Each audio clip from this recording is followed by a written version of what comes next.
இயேசுவே நாங்கள் துதிக்கிறோம். எங்கள் சர்வ வல்லமை உள்ள பரிசுத்தமுள்ள மகத்துவமான ஆண்டவரே, அது வல்லமை நிறைந்த நாம மகிமைக்காக நன்றியோடு இயேசுநாதா உம்மை வணங்குகிறோம், உம்மை வாழ்த்துகிறோம். கர்த்தருடைய நாமம் மகிமைப்படுவதாக. ஆண்டவரே, இப்படி பிரசன்ன காலவில் வரும்படியாக நன்றியோடு உம்மை துதிக்கிறேன். என்னை பிரஸ்தாவப்படுத்தும் எந்த ஸ்தானத்தில் இருந்தாலும் நான் வந்து உன்னை ஆசீர்வதிப்பேன் என்று தேவனுடைய வார்த்தைக்காக நன்றி சொல்லுகிற பிதாவே. அல்லேலூயா. பரிசுத்த ஆவியானவர், மகத்துவமான தேவனுடைய வல்லமை, கிருபை நிறைந்த தேவனுடைய வல்லமை, ஆசீர்வதிக்கிற தேவனுடைய வல்லமை, அற்புதமான தேவனுடைய வல்லமை, மகத்துவம் நிறைந்த இயேசு கிறிஸ்துவின் வல்லமை காலைகளிலே வரும்படியாக நன்றியோடு உம்மை துதிக்கிறேன். அப்பா, சமூகத்திலே பிள்ளையாகி நாங்கள் ஆண்டவரை பாடி துதித்து உம்மை ஆராதிக்கும்படி, ஆண்டவரை வார்த்தைகளை கேட்கும்படி பரிசுத்த ஆவியானவர் எங்களுக்கு அனுகிரகம் பாராட்டுவீராக. உமது கரம் எங்க மேல் இருக்கும்படியா நான் ஜெபிக்கிறேன். கர்த்தருடைய ஆவியானவர் பெரிய காரில் தேவன் நீங்க செய்வதற்காக நன்றியோடு உம்மை துதிக்கிறேன். ஆண்டவர் மகிமைப்படுவீராக. இயேசு கிறிஸ்துவின் நாமத்திலே ஜெபிக்கிறேன் எங்கள் நல்ல பிதாவே, ஆமென். நாம் தயவுசெய்து அமர்ந்து கொள்ளுவோம். ஆண்டவர் நம்மை ஆசீர்வதிப்பார். கர்த்தருடைய பரிசுத்த நாமத்திற்கு மகிமை உண்டாவதாக. இந்த நாளுடைய ஆராதனைகளை நாம் இந்த நிகழ்ச்சிகளின் மூலமாக, ஃபேஸ்புக் மற்றும் யூடியூபின் மூலமாக ஆண்டவர் சமூகத்திலே ஆராதனைகளை நாம் இதன் மூலமாய் பார்ப்பதற்கு தேவன் கொடுத்த நல்ல வாய்ப்புக்காக நாம் கர்த்தரை துதிக்கிறேன். ஆண்டவர் நம்மை ஆசீர்வதிப்பார். நாம் இப்பொழுது சில பாடலை பாடி, நாம் ஒரு பாடலை பாடி ஆண்டவருக்கு மகிமை செலுத்த போறோம். கர்த்தர் நம்மை ஆசீர்வதிப்பார். பிள்ளைகள் சேர்ந்து ஒரு பாடலை பாடுவாங்க. நம்ம எல்லாரும் நம்மோடு இணைந்து கொள்ளுவோம். தெரிந்தவர்கள் கூட சேர்ந்து நீங்கள் பாடுங்கள். கர்த்தருக்கு மகிமை உண்டாவதாக. ஆமென்.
அல்லேலூயா, பிரைஸ் தி லார்ட். கர்த்தர் நம்மை ஆசீர்வதிப்பார். ஆண்டவருக்கு மகிமை உண்டாவதாக. நாம் தயவு செய்து எழுந்து நின்று சங்கீதம் 26ஆம் அதிகாரத்தை சாலமன் வாசிப்பார்கள். நம்ம எல்லாரும் அதை மாறி மாறி வாசிப்போம். ஆண்டவர் நம்மை ஆசீர்வதிப்பார். ஆங்காங்கே இருக்கிற தேவனுடைய பிள்ளைகள், நீங்கள் உங்களுடைய வேதத்தை திறந்து வைத்திருக்கும்படியாக எங்களோடு சேர்த்து இணைந்து நாங்கள் வேதத்தை வாசிக்கும் பொழுதும் அல்லது அதை நீங்கள் பார்க்கும் பொழுதெல்லாம் நீங்கள் எங்களோட கூட சேர்ந்து வேதத்தை திறக்கும்படியாக நீங்கள் எங்களோட சேர்ந்து இணைந்து கொள்ளும்படியாக அன்போடு கேட்டுக்கொள்கிறேன். ஆண்டவர் நம்மை ஆசீர்வதிப்பாராக. ஆமென்.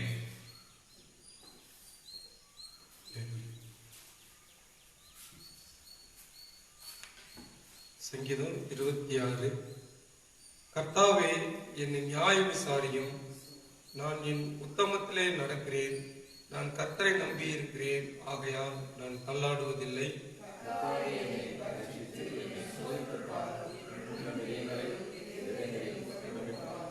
உம்முடைய கிருபை என் கண்களுக்கு முன்பாக இருக்கிறது. உம்முடைய சத்தியத்திலே நடந்து கொள்ளுகிறேன். பொல்லாதவர்களின் கூட்டத்தை பகைக்கிறேன், துன்மார்க்கரோடே உட்காரேன்.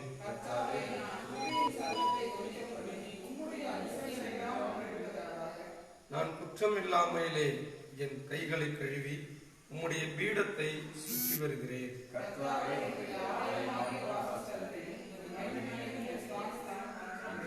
என் ஆத்மாவை பாவிகளோடும் என் ஜீவனை இரத்த பிரியரோடு கூட வாரிக்கொள்ளாதேயும்.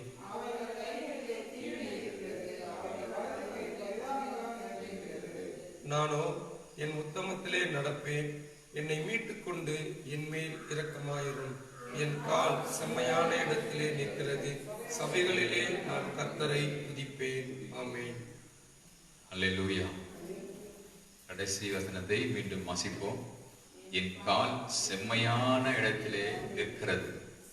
சபைகளிலே நான் கர்த்தரை துதிப்பேன்.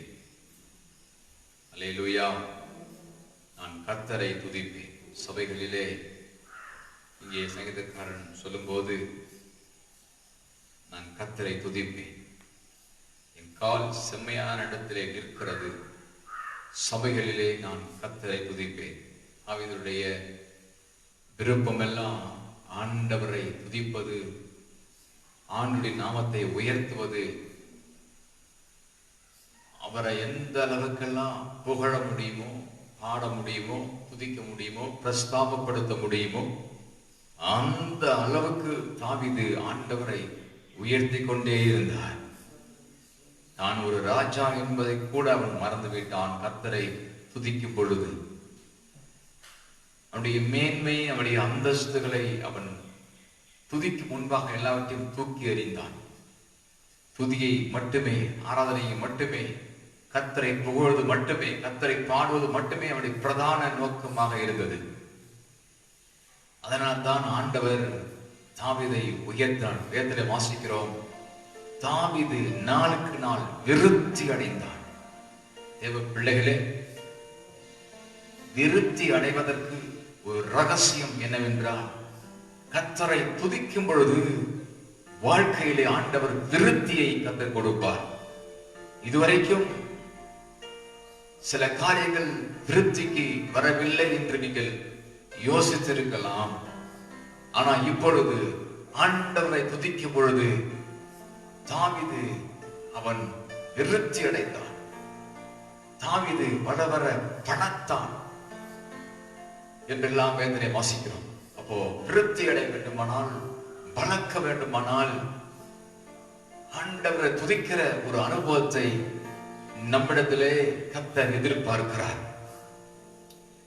செல்லுமணி கண்களை மூடி ஆண்டவர் சமூகத்தில், ஆண்டவரே இந்த காலை வேளையிலே ஒரு துதியின் அபிஷேகம், ஒரு துதியின் வல்லமை, ஒரு துதியின் மேன்மை, ஒரு துதியின் பிரஸ்தாபம் காலையில எங்கள் மத்தியிலே இறங்க வேண்டும். அப்பா, தேவ பிள்ளைகளே, ஆங்காங்க இருக்கிற நீங்களோடு கூட இணைந்து நீங்கள் ஆண்டவரை துதிக்கும்படியாக, அவருடைய நாமத்தை புகழும்படியாக, அவரை போற்றும்படியாக, அவருடைய பெயரை உச்சரித்து, அவருடைய பல்லக்குகளை உச்சரித்து விவரிக்கும்படியாக, சொல்லும்படியாக ஆண்டவர் விரும்புகிறார். ஹல்லேலூயா. ஆண்டவரே உமக்கு ஸ்தோத்திரம். ஹல்லேலூயா. சர்வ வல்லமை உள்ள கர்த்தாவே, உமது நாமம் மேன்மையானது. ஆண்டவரே, கர்த்தருடைய நாமத்தினாலே வெற்றி வெற்றி வெற்றி வெற்றி. Jehovah Shalom, Jehovah Shammah, Jehovah Nissi, Jehovah Rapha, El Shaddai என்கிற தேவனுடைய வல்லமை.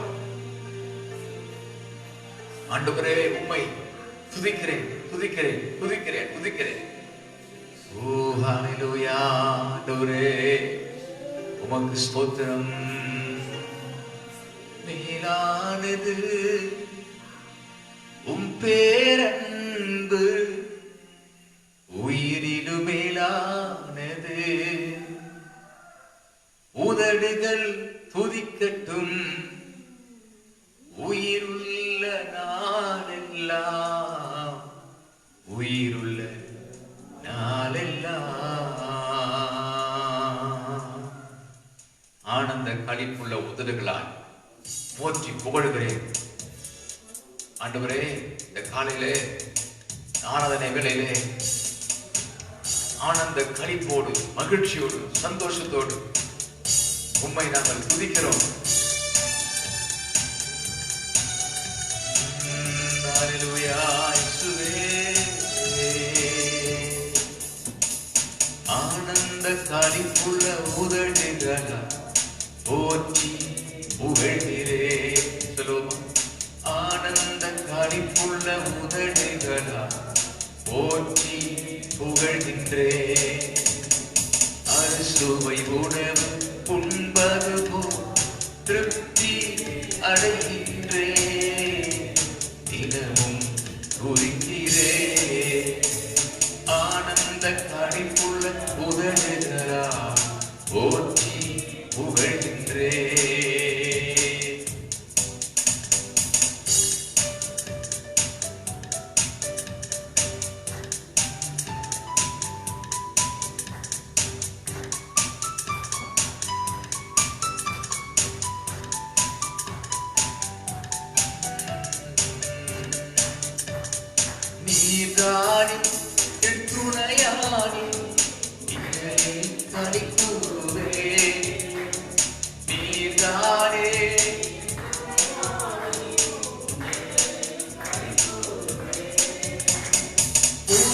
உறுதியாய் பற்றிக் கொண்டு பலகரம் தாக்குதையா, உறுதியாய் பற்றிக் கொண்டு பலகரம் தாக்குதையா, பலகரம் தாக்குதையா.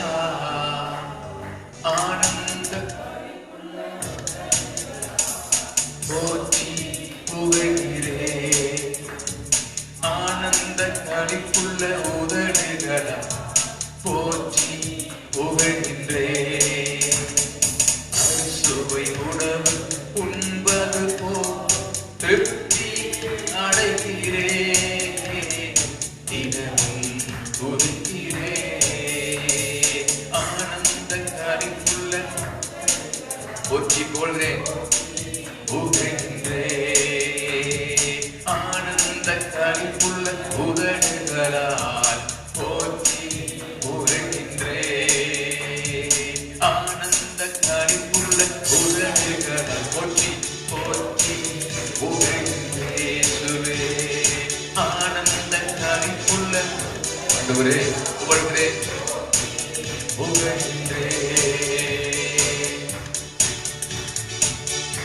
மேலானது ஒரு பேரன்பு, உயிரிலும் மேலானது.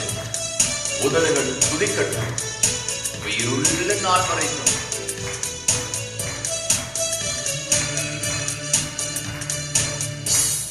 மேலானது உம் பேரன்பு, உயிரிலும் மேலானது.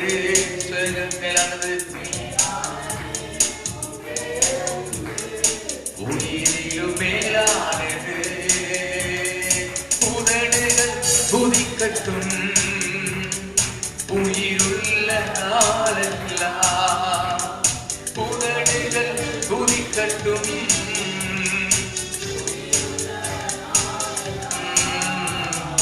உயிருள்ள நாளெல்லாம். ஆனந்த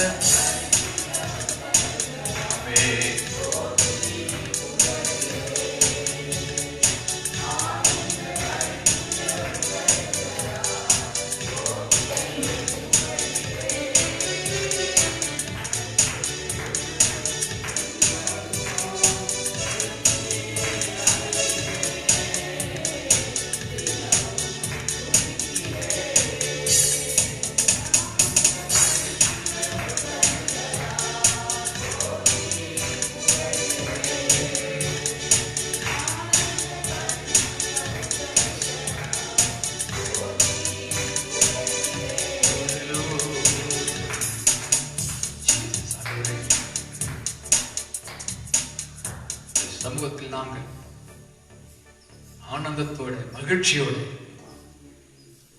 ஆராதிக்கும்படி, நாமத்தை புகழும்படி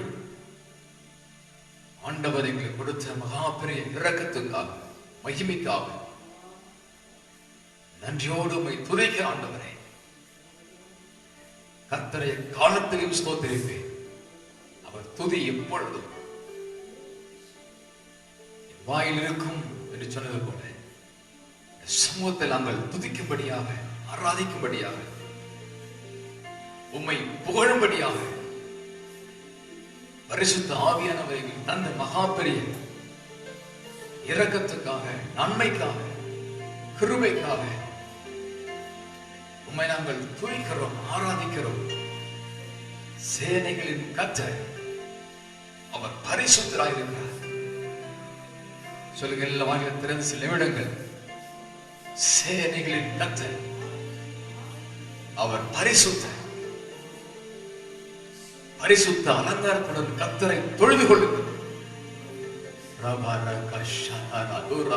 சில நிமிடங்கள் இந்த காலையில ஆண்டவர் இயேசுவை புகழுகிறேன். அவரே சர்வ வல்லமை உள்ள தேவன். அவர் ஆளுகை செய்கிறவர், உதவி செய்கிறவர், நன்மையாய் முடி சொட்டுகிறவர், ஜீவன் உள்ளவர், அற்புதம் உள்ளவர். ஹல்லேலூயா இயேசுவே.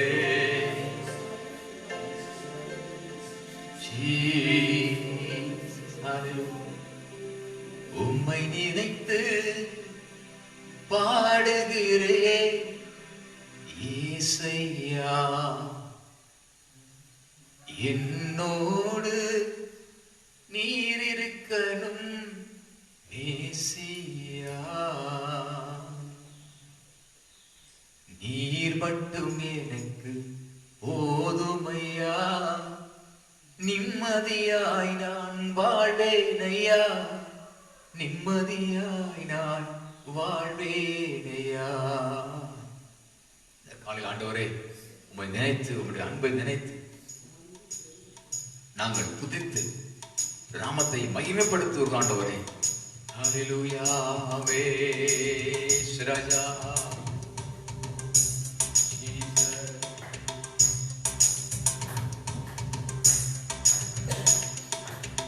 ஹல்லேலூயா ஆமென். நன்றி ஆண்டவரே. ஹல்லேலூயா.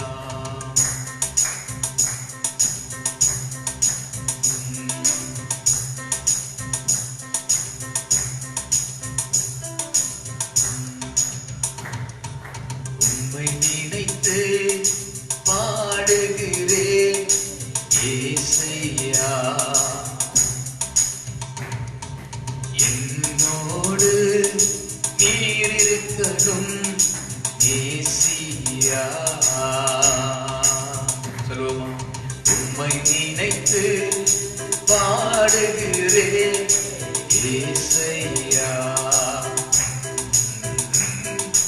என்னோடு நீர் இருக்கணும் ஏசியா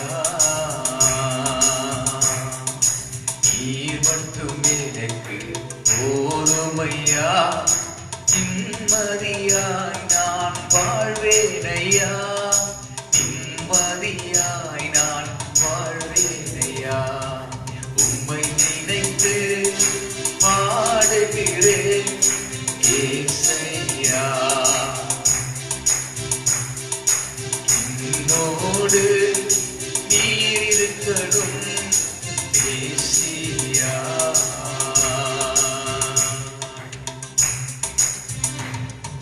பகலில் பறக்கும் அம்பு ஈர் நடமாடும் பிள்ளைகளில் எங்களை காத்து நடத்துகிற இயேசு நீங்கள் ஆண்டவரே.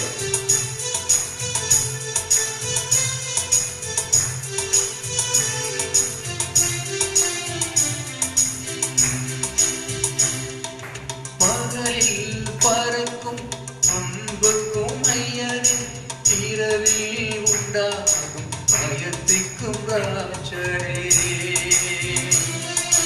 பகலில் பறக்கும் அம்புக்கும் ஐயனே இரவில் உண்டாகும் பயத்திற்கும் ராஜனே. காத்து என்னை நடத்துகிறேன் காத்து என்னை நடத்துகிறேன் கர்த்தாவே உம்மை கெஞ்சுகிறேன் கர்த்தாவே உம்மை கெஞ்சுகிறேன். உம்மை நினைத்து பாடுகிறேன் ஏசையா என்னோடு நீர் இருக்கணும் ஏசியா நீர் மட்டும் எனக்கு போதுமையா நிம்மதியாய் நான் வாழ்வேனையா நிம்மதியாய் நான் வாழ்வேனையா. உம்மை நினைத்து பாடுகிறேன் ஏசையா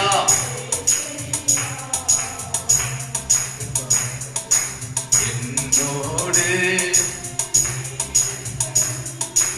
ஏசியா நீர் மட்டும் எனக்கு போதுமையா நீர் மட்டும் எனக்கு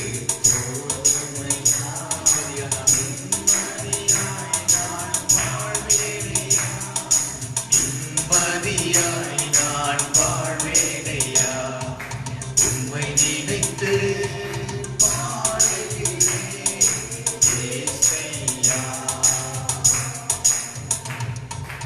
என்னோடு நீர் இருக்கணும் ஏசையா.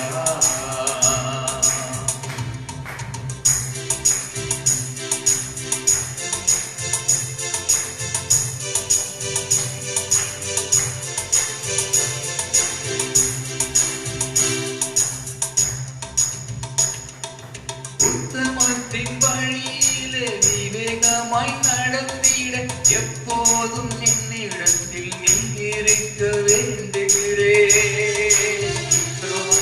உத்தமத்தின் வழியிலே விவேகமாய் நடந்திட எப்போதும் என்னிடத்தில் நீ இருக்க வேண்டுகிறேன். மாறுபாடான இருதயமே, மாறுபாடான இருதயமே, என்னை விட்டு விலகிட வாஞ்சிக்கிறேன், என்னை விட்டு விலகிட வாஞ்சிக்கிறேன். உம்மை நினைத்து பாடுகிறேன் இயேசையா. என்னோடு நீர் இருக்கணும் மேசியா. நீர் மட்டுமே எனக்கு போதுமையா. நிம்மதியாய் நான் வாழ்வேனையா, நிம்மதியாய் நான் வாழ்வேனையா. உம்மை நினைத்து பாடுகிறேன் இயேசையா. என்னோடு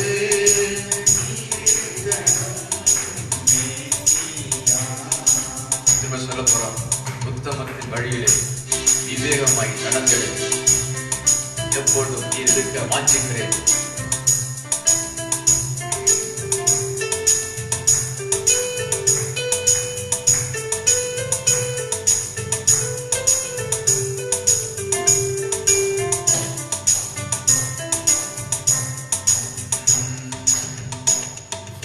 உத்தமத்தின் வழியிலே விவேகமாய் நடந்திட எப்போதும் நீ இருக்க வாஞ்சிக்கிறேன். உத்தமத்தின் வழியிலே விவேகமாய் நடந்திட எப்போதும் என்னுடன் நீ இருக்க வேண்டுகிறேன். மாறுபாடான இருதயமே, மாறுபாடான இருதயமே, என்னை விட்டு விலகிட வாஞ்சிக்கிறேன், என்னை விட்டு விலகிட வாஞ்சிக்கிறேன். உம்மை நினைத்து பாடுகிறேன் இயேசையா. என்னோடு நீ இருக்க, என்னோடு நீ இருக்க மேசியா. நீர் மட்டுமே எனக்கு போதுமையா. நிம்மதியாய் நான் வாழ்வேனையா, நிம்மதியாய் நான் வாழ்வேனையா. உம்மை நினைத்து பாடுகிறேன் இயேசையா. என்னோடு நீ இருக்கணும் மேசியா. சொல்லுவோம், நீர் மட்டும் எனக்கு போதுமையா. நிம்மதியாய் நான் வாழ்வேனையா, நிம்மதியாய் நான் வாழ்வேனையா. உம்மை நினைத்து கையில உயர்த்தி ஆண்டவரே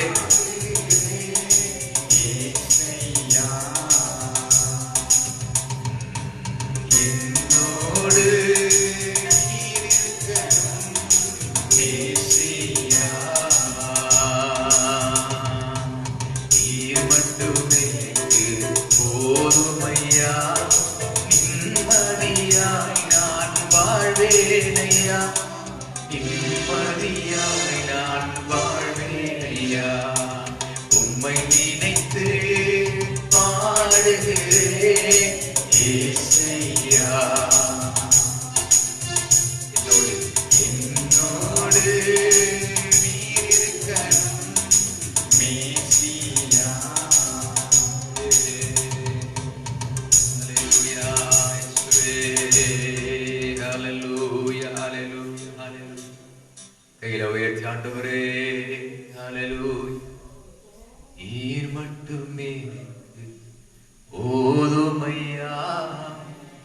நிம்மதியாய் நான் நான் வாழ்வேனையா, நிம்மதியாய் நான் வாழ்வேனையா. ஹல்லேலூயா. சொல்லுகிறோம்.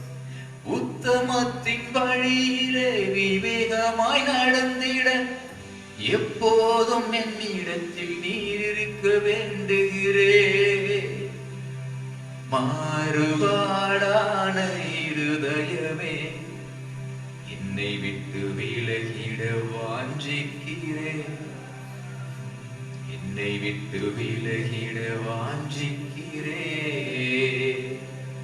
உம்மை நினைத்து பாடுகிறேன் இயேசையா, என்னோடு நீர் இருக்கணும் மேசியா. நீர் மட்டுமே எனக்கு போதுமையா.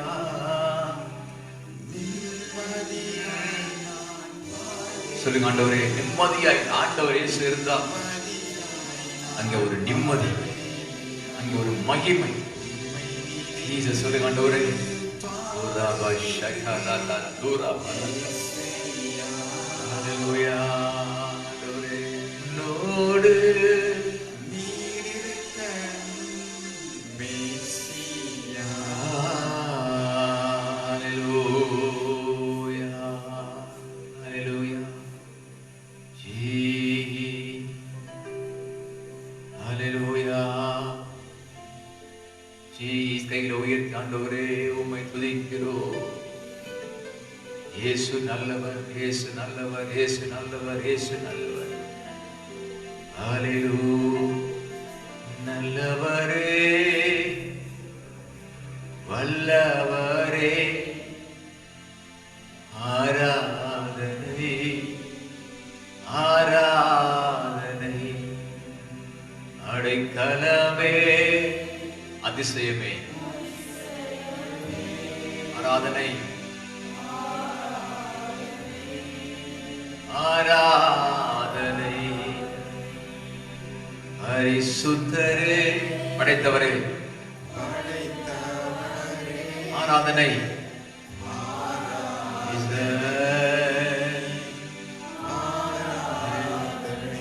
பரிசுத்தரே, படைத்தவரே, ஆராதனை.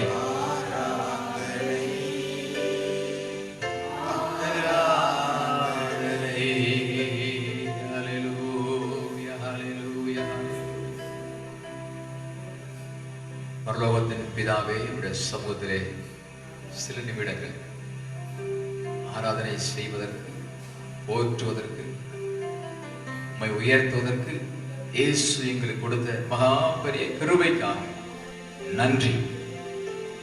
இந்த நாளை கர்த்தர் ஆசீர்வதியும். தெய்வீக வல்லமை, தெய்வீக பிரசன்னங்கள் நிரப்பட்டும். ஆவியானவர் உதவி செய்யும். இயேசு கிறிஸ்துவின் நாமத்திலே ஜெபிக்கிறேன் எங்க நல்ல பிதாவே. ஆமென், ஆமென். தயவு செய்து இடங்களிலே நாம் அமர்ந்து கொள்வோம். கர்த்தர் நம்மை ஆசீர்வதிப்பார். தேவனுடைய நாமம் மகிமைப்படுவதாக. இந்த காலையிலே வந்திருக்கிற எல்லாரையும் இயேசு கிறிஸ்துவின் நாமத்தினாலே அங்கங்கே கூடியிருக்கிற யூடியூபின் மூலமாக, பேஸ்புக்கின் மூலமாக இந்த நிகழ்ச்சியை பார்த்து கொண்டிருக்கிற எல்லாரையும் இயேசுவின் நாமத்தினாலே நாங்கள் வாழ்த்துகிறோம்.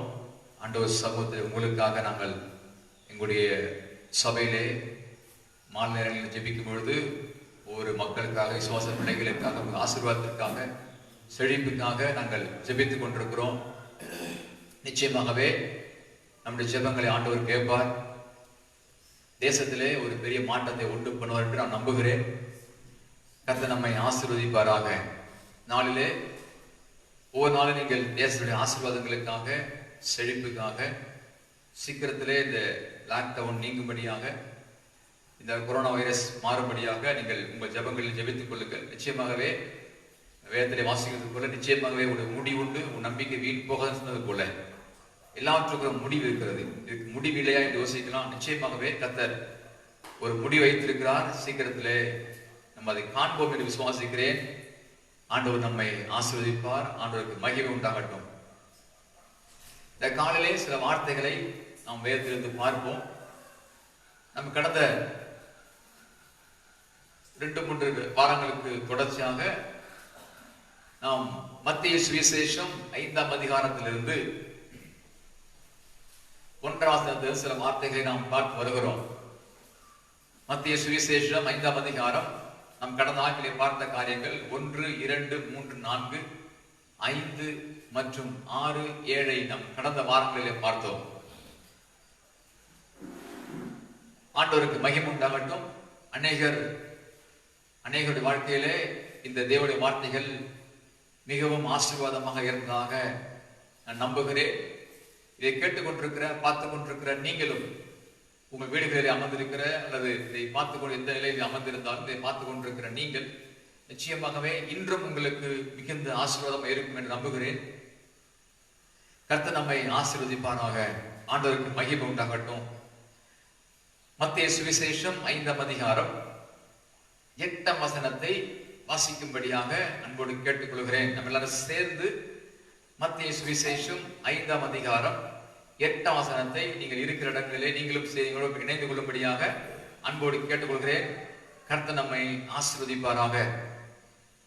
இருதயத்தில் சுத்தம் உள்ளவர்கள் பாக்கியவான்கள், அவர்கள் தேவனை தரிசிப்பார்கள். மீண்டும் பார்க்கலாம், வாசிக்கலாமா? இருதயத்தில் சுத்தம் உள்ளவர்கள் பாக்கியவான்கள், அவர்கள் தேவனை தரிசிப்பார்கள். இந்த காலையிலே தேவனுடைய பிள்ளைகளே, மத்தேயு சுவிசேஷம் 5ஆம் அதிகாரம் 8ஆம் வசனத்திலே வாசிக்கிறது போல இவையெல்லாம் ஆண்டவர் இந்த மலை பிரசங்கத்திலே என்று சொல்லுவார்கள். மலை பிரசங்கம் என்று சொல்லுவாங்க. ஜனங்களுக்கு ஆண்டவர் நம்முடைய வசனத்தை, நம்முடைய வார்த்தைகளை மக்களுடைய சூழலுக்கு ஏற்ப, அவருடைய பிரச்சனைக்கு ஏற்ப, அவருடைய தேவைகளுக்கு ஏற்ப ஆண்டவர் நம்முடைய வார்த்தைகளை மக்களுக்கு போதித்தார். இந்த வார்த்தைகள், அநேக வார்த்தைகள் ஜனங்களுக்கு மிகுந்த ஆசீர்வாதமாக காணப்பட்டது. அநேகரை மாற்றி அமைத்தது. அநேக வாழ்வை அது ஆசீர்வாதமாய் மாற்றியது. இன்றைக்கு ஆண்டவர் சொல்ற இந்த காரியம் என்னவென்றால், இருதயத்தில் சுத்தம் உள்ளவர்கள் பாக்கியவான்கள், அவர்கள் தேவனை தரிசிப்பார்கள். நாம் கோயில்களுக்கு செல்லலாம், ஆலயங்களுக்கு செல்லலாம், நம்முடைய இடங்களுக்கு நம்முடைய தான தர்மங்களை செய்யலாம், அல்லது நாம் எந்த அளவுக்கு நாம் கடவுளுக்கு செய்ய வேண்டிய பணிகள் எல்லாம் செய்யலாம். ஆனால் ஆண்டவர் தரிசிப்பதற்கு நம்முடைய பணமோ, நம்முடைய முயற்சியோ, அல்லது நம்முடைய பொருளாதாரமோ, நம்முடைய தான தர்மங்களோ அல்ல. இருதயத்தில் சுத்தம் இருக்குமானால் அந்த ஜனங்கள், அந்த மக்கள் கடவுளை தரிசிக்க முடியும். ஆண்டவருக்கு மகிமை உண்டாகட்டும். நம்முடைய இருதயத்திலே தேவையில்லாத அநேக காரியங்களை வைத்துக் கொண்டு கடவுளை தரிசிப்பது, கடவுளை பார்ப்பது என்பது கூடாத காரியம். ஏன்னா ஆண்டவர் விரும்புகிறது நம்முடைய பொருளையோ மற்ற காரியத்தை அல்ல. அவர் விரும்புவது இருதயத்திலே சுத்தம் இருக்கிறதா. நம்முடைய இருதயத்திலே உள்ளே ஒன்று வைத்துக் கொண்டு வெளியே பேசுகிற மக்கள் இருக்கலாம். ஆனால் அப்படிப்பட்ட மக்களுக்கு ஆண்டவர் தரிசனமாக முடியும் என்றால் முடியாத ஒன்றுதான். இருதயத்தில் சுத்தம் உள்ளவர்கள் அவர்கள் தேவனை தரிசிப்பார்கள். எப்படி ஒரு மனிதனுக்கு இருதயம் முக்கியமானதோ, அதுல அது அது அது செயலிழந்து போச்சுன்னா மனிதனுடைய உயிர் போய்விட்டது. மருத்துவமனையில ஒரு உடல் சரியில்லாத ஒரு நபரை கொண்டு போவார்கள். ஆனால் அவங்க செக் பண்றது இந்த மனிதனுடைய ஹார்ட் பீட் செக் பண்ணுவாங்க. எந்த அளவுக்கு இருதய துடிப்பு இருக்கிறது பார்ப்பாங்க. ஒருத்தர் கொண்டு போனா, அதாவது ரொம்ப சீரியஸா கொண்டு போறோம் வச்சுங்களா, கொண்டு போனோன்னா அந்த அந்த இருதய துடிப்பு சரியா இருந்தா மட்டும்தான் அந்த போட்டு பார்ப்பாங்க. அந்த தெரியும் எந்த அளவுக்கு துடிப்பு இருக்குன்னு தெரியும். அப்ப துடிப்பு சரியா இருந்தா மட்டும்தான், அந்த துடிப்பு இருந்தா மட்டும்தான் அவங்களுக்கு அந்த பேஷண்ட் என்ன பண்ணுவாங்க, மருத்துவம் பார்ப்பாங்க. இல்லை என்றால் துடிப்பு வருவதற்கு முயற்சி செய்வார்கள். நான் ஒரு முறை மருத்துவமனைக்கு நான் சென்றிருந்த போது சீரியஸான ஒரு நபரை அங்க மருத்துவமனை கொண்டு வந்தாங்க. அங்கே நம்ம சிதம்பரத்துல ஓபி மருத்துவமனையில சில ஒரு ஒரு ஆண்டுகளுக்கு முன்பு நானும் முன்னோடி பாஸ்டர் அழைத்துட்டு போகும் பொழுது நான் கண்ணால் பார்த்த ஒரு காரியம். கண்ணால் நாம் பக்கத்துல பாஸ்டவங்க பெட்ல இருக்கிறாங்க, இன்னொரு பெட்ல பக்கத்துல வேற ஒருத்தவங்க இருக்கிறாங்க. திடீரென்று அங்க உள்ள அந்த ஸ்டாஃப் நர்ஸ் எல்லாம் போய் டாக்டர் கூப்பிடுறாங்க, வாங்க வாங்கன்னு கூப்பிடுறாங்க. கூப்பிட்டு டாக்டர் வராரு. வந்து பார்த்தா வேற அந்த கவனித்து கூட அந்த பேஷண்ட்டுக்கு இந்த ஹார்ட் பீட் நின்று விட்டது. உடனே அந்த மருத்துவர் அந்த வர வைப்பதற்கு முயற்சி பண்ணுகிறார். அந்த நெஞ்சை சின்ன பண்ண அவரு அந்த அழுத்துறார், நெஞ்சு அந்த பிரஸ் பண்றார். வர வாய்ப்பு இருக்கா என்று முயற்சி அவர் என்ன பண்றாரு, அப்படியே மேலே ஏறி என்ன பண்றாரு, அவர் பிரஸ் பண்ணிட்டு இருக்கார். அந்த பிரஸ் பண்ணும்பொழுதுதான் அந்த ஹார்ட் பீட் ஓடிட்டு இருக்கு. கொஞ்சம் லேசா அசையுது, கையெடுத்து நின்றது. உடனே மருத்துவர் இவர் இறந்து விட்டார் என்று கூறினார். நான் இந்த சம்பவத்தை கண்ணால் பார்த்தேன். கண்ணால் நம்முடைய கடந்த ஒரு ஆண்டுக்கு முன்பு நான் நம்முடைய மருத்துவரை கண்ணால் பார்த்தேன். அப்போதான் நானே தெரிந்து கொண்டேன், இந்த முயற்சி பண்ண முடியுமா, இன்றா கூட முயற்சி பண்ண முடியுமா என்று. முயற்சி பண்ணாங்க, ஆனா நின்ற உடனே டாக்டர் சொல்லிட்டாங்க, இவர் இறந்து விட்டா நீங்க அடுத்த ஸ்டெப்பு கொண்டு போயிடுங்க, போஸ்ட்மார்ட்டம் கொண்டு போக சொல்லிட்டாங்க. அப்போ ஒரு மனிதனுக்கு எப்படி இந்த ஹார்ட் பீட், அந்த இதயம் துடிப்பு நின்றால் அந்த மனிதனுடைய வாழ்க்கையிலே மரணம் ஏற்படுகிறது போல, தேவனோடு இருக்கிற, தேவனை தரிசிக்கிற, கடவுளை தரிசிக்கிற அந்த துடிப்பு, அந்த உள்ளத்தை ஆண்டவர் பார்க்கிறார். தேவனை தரிசிக்கிற துடிப்பு இருக்கிற பொழுது, பரிசுத்தம் துடிப்பு இருக்கிற பொழுது, அப்பதான் நம்முடைய தேவனுக்கும் நமக்கும் உள்ள ஒரு தொடர்பு இருக்கிறது, தேவனுக்கு நமக்குள்ள உயிர் இருக்கிறது கண்டுகொள்ள முடியும். அந்த பரிசுத்தம் இல்லை என்றால் தரிசிப்பதற்கு வாய்ப்பு இல்லை. அப்பொழுது எப்படி ஒரு மரித்து போன ஒரு சரீரத்தை போலத்தான் இன்றைக்கு மனிதர்கள் வாழ்ந்து கொண்டிருக்க முடியும். கர்மான தேவ பிள்ளைகளே, வேதத்திலே வாசிப்போமானால் இருதயத்தில் சுத்தம் உள்ளவர்கள் பாக்கியவான்கள் என்று நம்முடைய வேதத்திலே வாசிக்கிறோம். ஆண்டவருக்கு மகிமை உண்டாவதாக. மருத்துவத்துக்குள்ள அதிகமாக போக விரும்பல, ஆனா சில காரணம் சொல்லிட்டோம், தேவனுடைய வார்த்தை நிறைய கடந்து போவோம். இருதயத்தினுடைய அளவு, இருதயத்தினுடைய அளவு நீங்க கேள்விப்பட்டிருப்பீங்க, பார்த்திருப்பீங்க.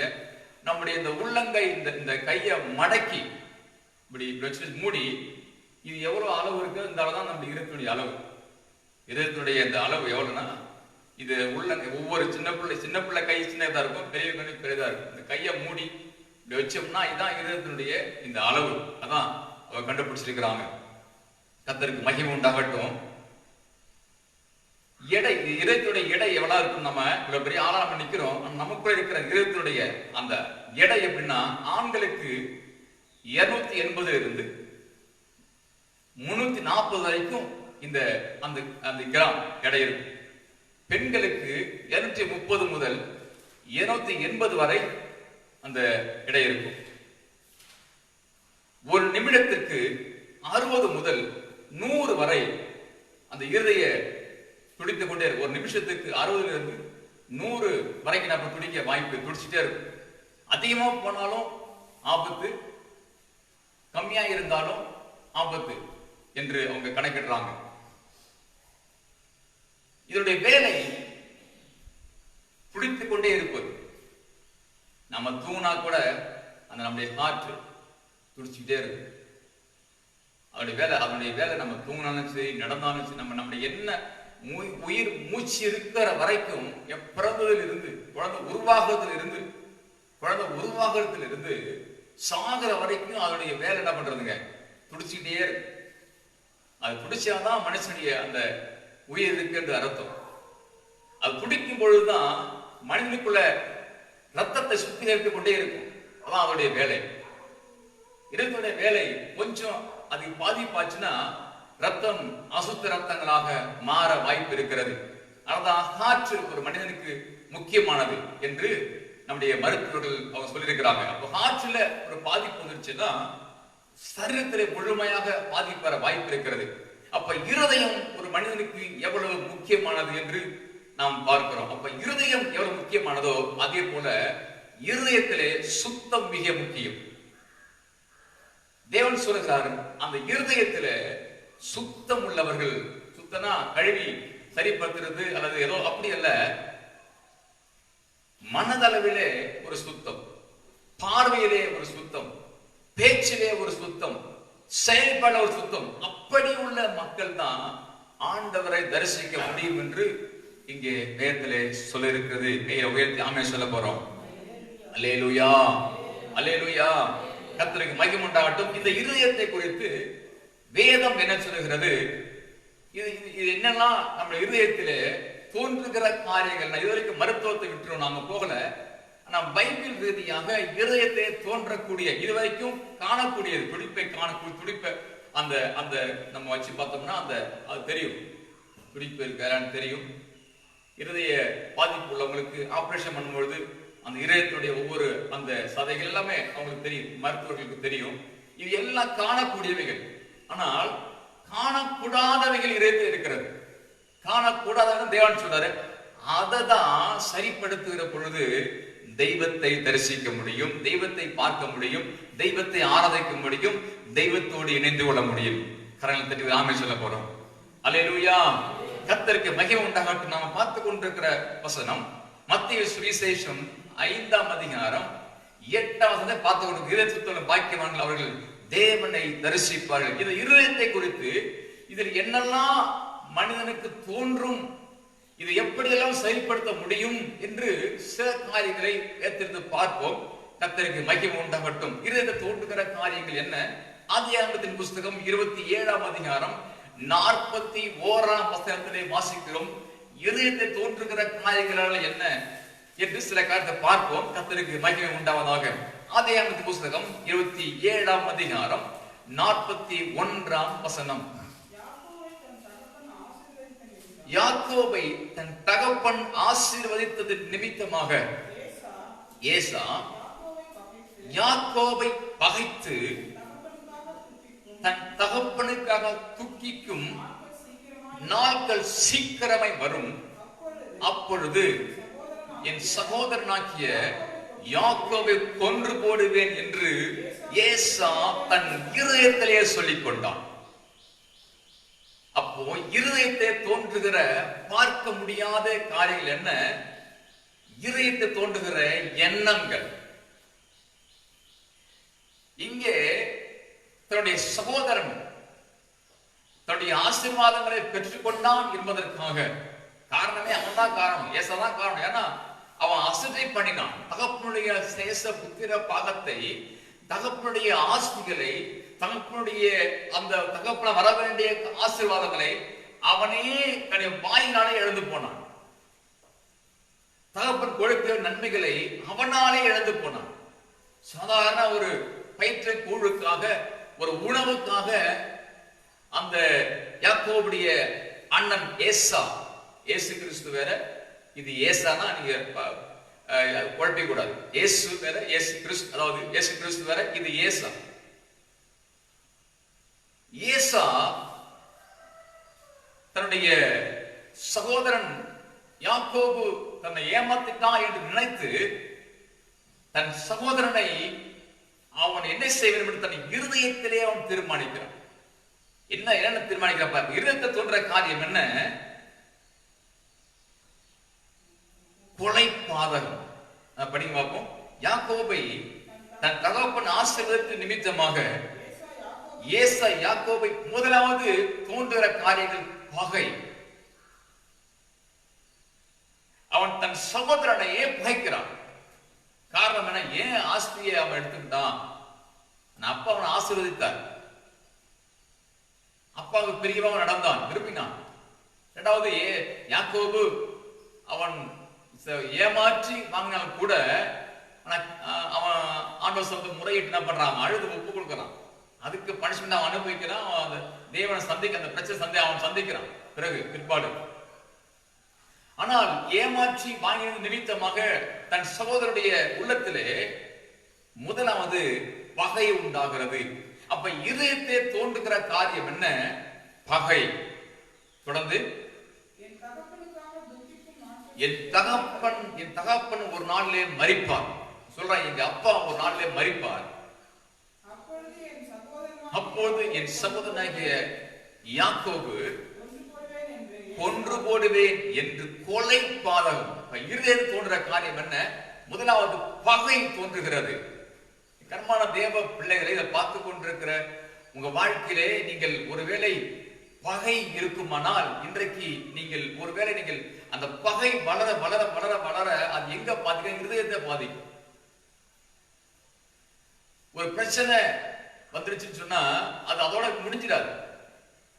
அந்த பிரச்சனை என்ன ஆகும்னா நாளோட அதை யோசித்து யோசித்து நினைவிலை கொண்டு வந்து அது இதயத்திலே பதிஞ்சிடும்.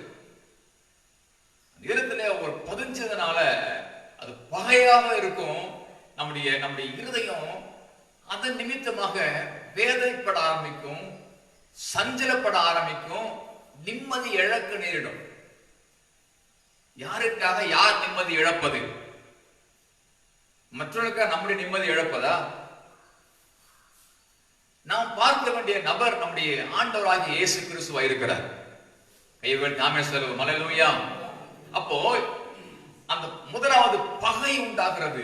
அப்ப இருதயம் தோன்றுற காரியம் என்ன? பகை தோன்றுகிறது. அந்த பகை என்னவா மாறுதுன்னா கொலையாய் மாறுகிறது. சொல்றான் பாருங்க, அவன் கொலை செய்யல, ஆனா அவனுடைய எண்ணம் எப்படி இருக்குன்னா கொலை செய்தேன் என்று கூறுகிறான்.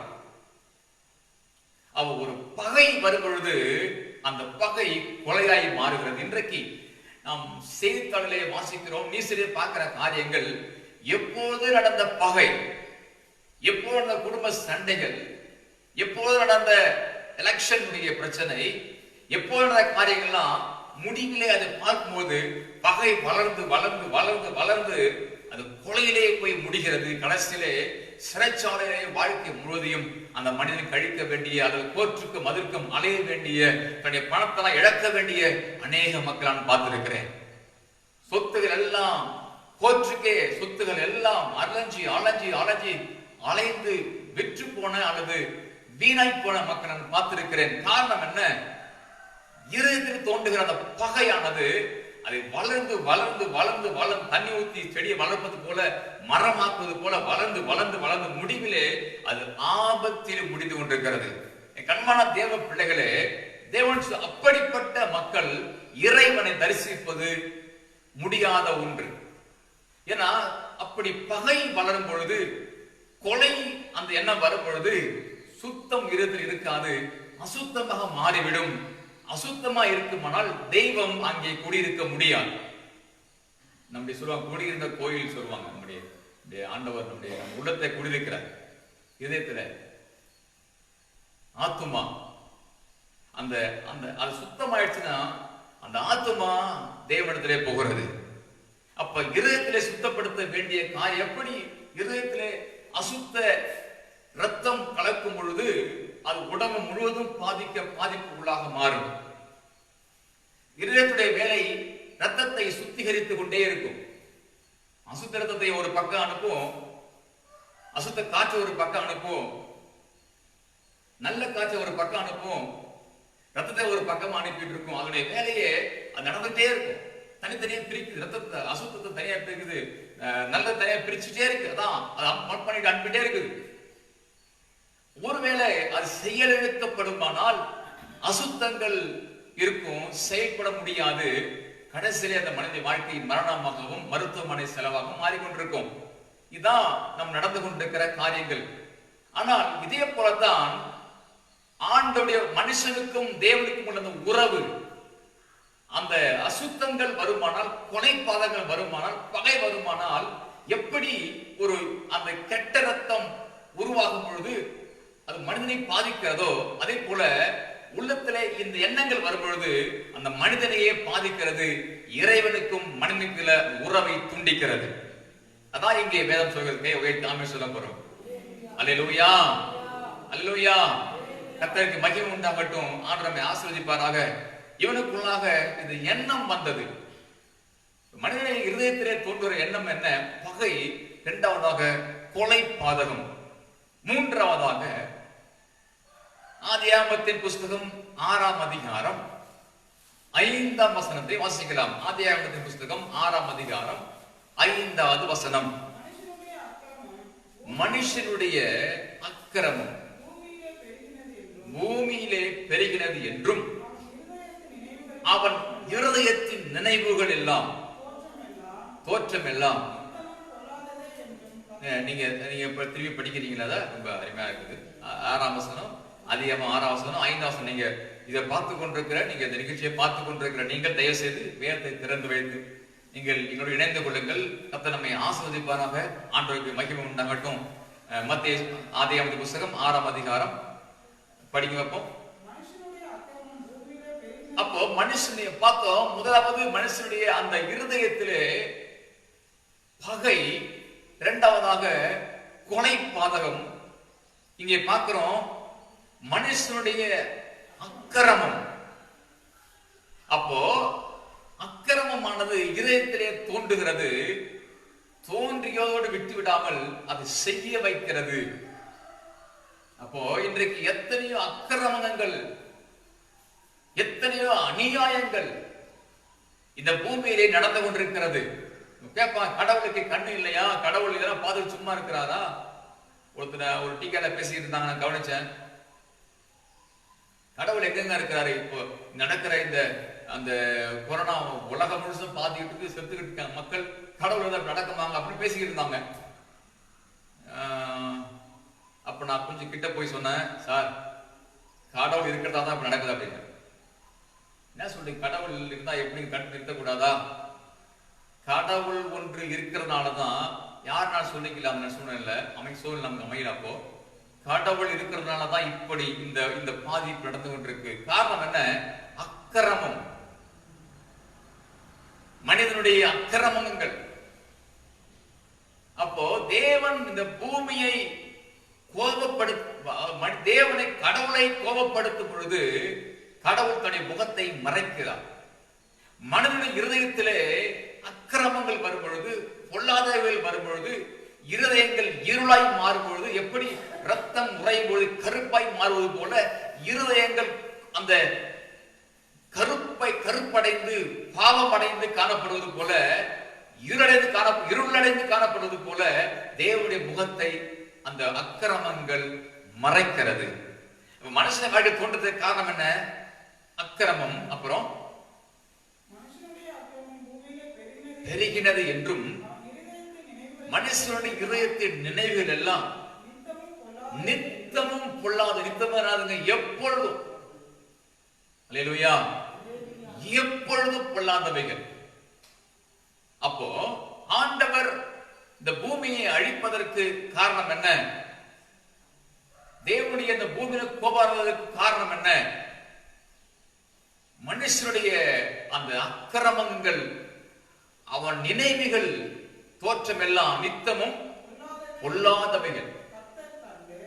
பாத்தீங்களா? இப்போ நம்ம சொல்றோம் பொல்லாதவங்க, நம்மளே சில சொல்லிருக்கோம், பொல்லாதவங்க, பொல்லாத மனுஷங்க, அவன் வச்சுக்கூடாதுங்க, அவன் பொல்லாதவங்க. ஆனா இந்த பொல்லாத மனுஷன் முடிவு பாத்தீங்கன்னா கொடூரமா இருக்கும்.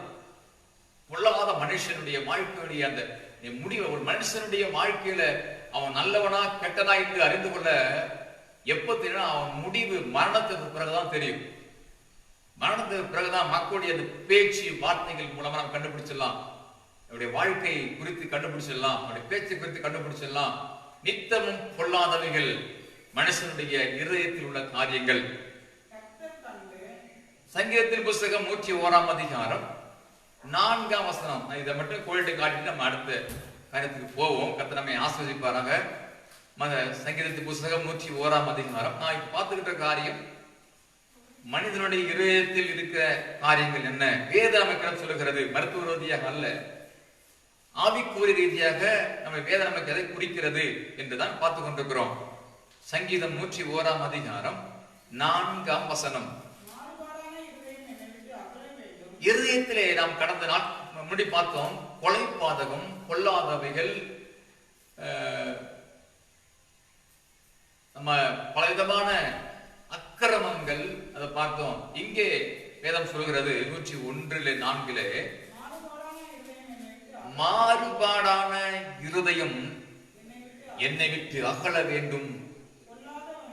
அதான் நம்ம பாட்டு பண்ணோம், மாறுபாடான இருதயமே என்னை விட்டு விலகிட வாஞ்சிக்கிறேன். அல்லேலூயா. அதான் நம்ம ஃபர்ஸ்ட் பாட்டு பண்ணோம். மாறுபாடான இருதயமே, என்னை விட்டு விலகிட வாஞ்சிக்கிறே, என்னை விட்டு விலகிட வாஞ்சிக்கிறே, உம்மை நினைத்து பாடுகிறேன் ஏசையா, என்னோடு நீர் இருக்கணும் மேசியா. உத்தமத்தின் வழியிலே விவேகமாய் நடந்திட எப்போதும் என்னிடத்தில் நீர் இருக்க வாஞ்சிக்கிறேன். உத்தமத்தின் வழியிலே விவேகமாய் நடந்திட எப்போதும் என்னுடன் நீர் இருக்க வேண்டுகிறேன். மாறுபாடான இருதயமே, மாறுபாடான இருதயமே, என்னை விட்டு விலகிட வாஞ்சிக்கிறே, என்னை விட்டு விலகிட வாஞ்சிக்கிறே. அல்லேலூயா. இப்போ இந்த மாறுதான் சொல்றாரு பாருங்க, மாறுபாடான இருதயம் என்னை விட்டு அகல வேண்டும். அப்போ இந்த இருக்கிற மாறுபாடான வார்த்தைகள், கொலைபாதகங்கள், பொல்லாதவைகள்,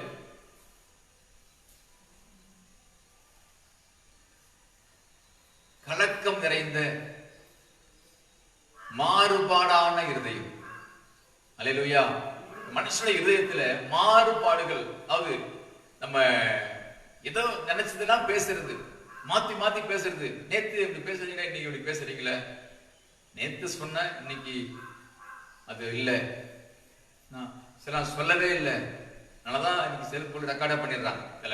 சில முக்கிய விஷயம் பேசும்போது ரெக்கார்ட் பண்ணிடுவாங்க.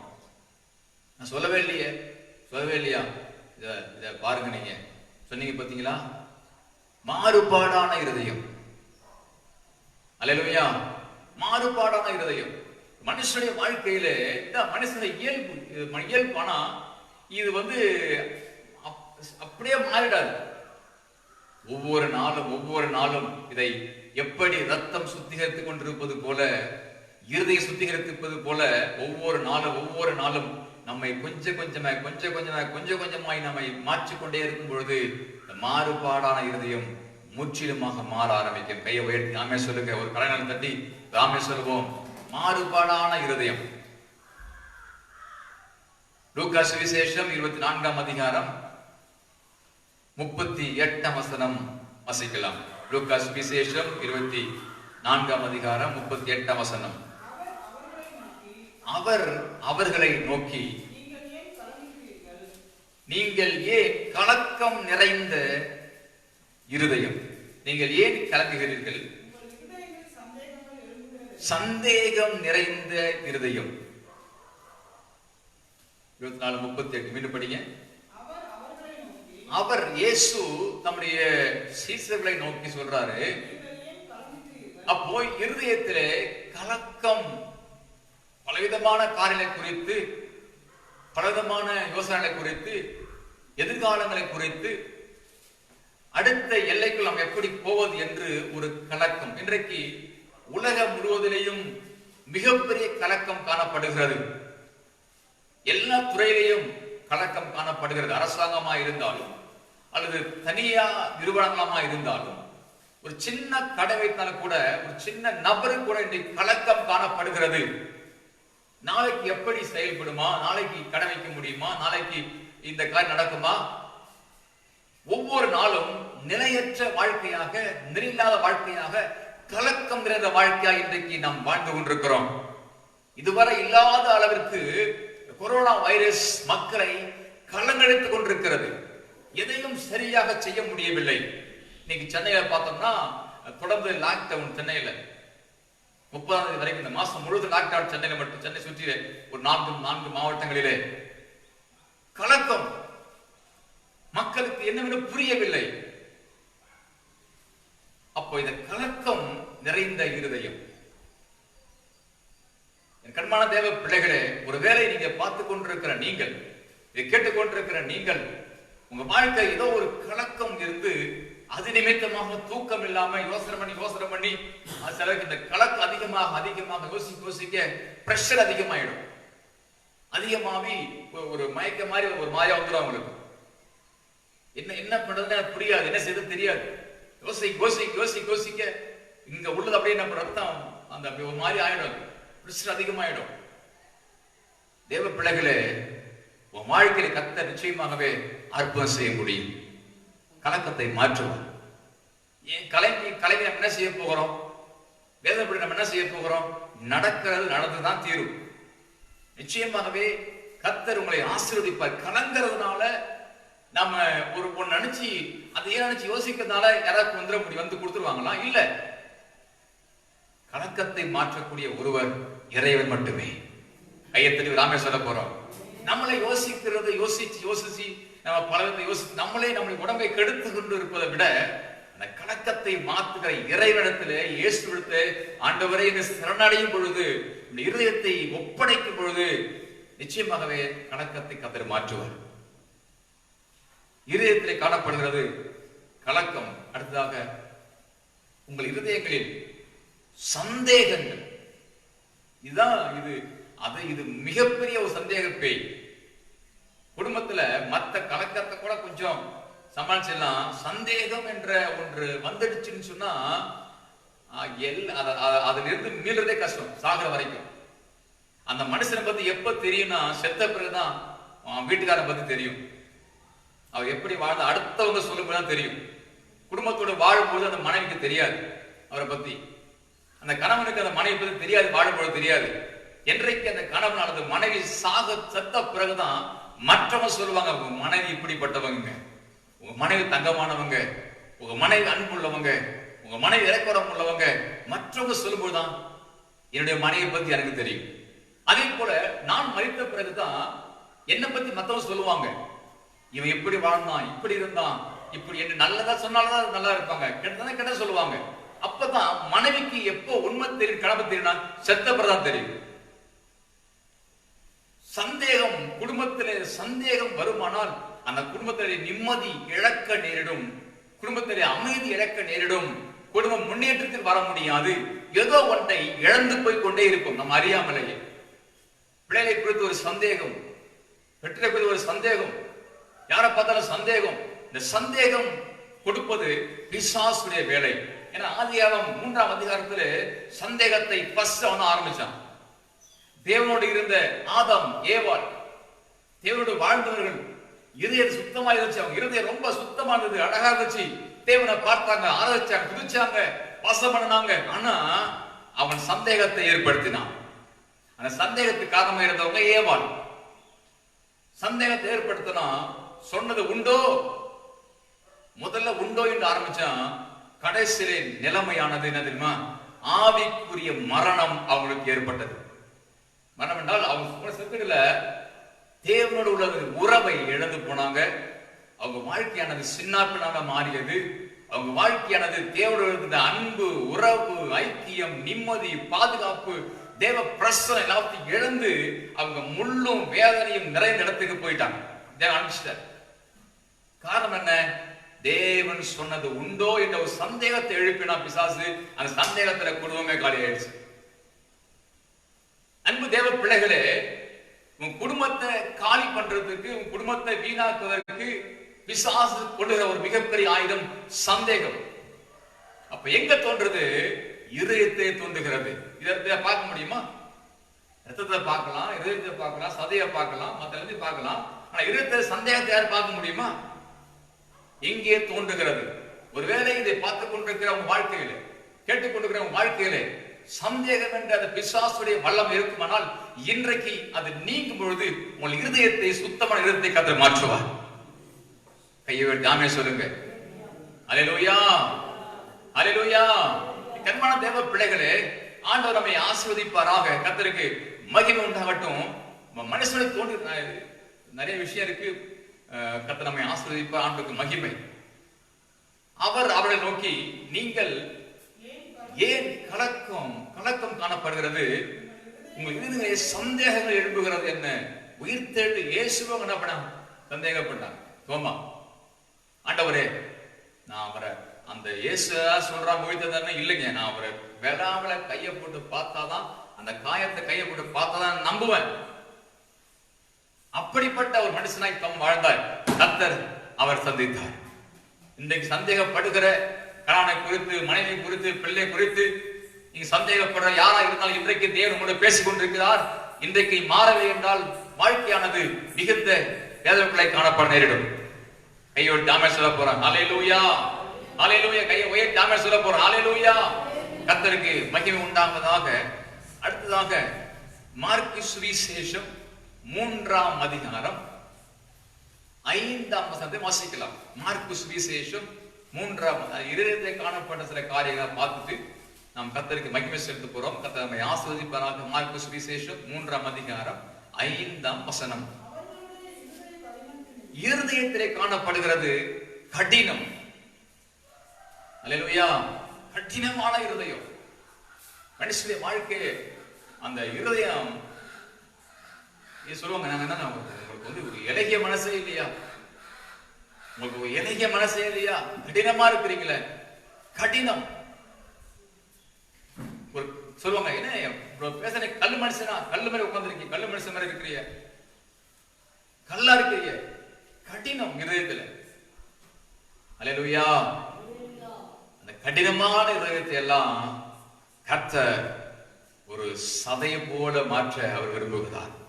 கைவேட்டி நாமே சொல்லுவோம். அல்லேலூயா, அல்லேலூயா. கடினமான இருதயம்.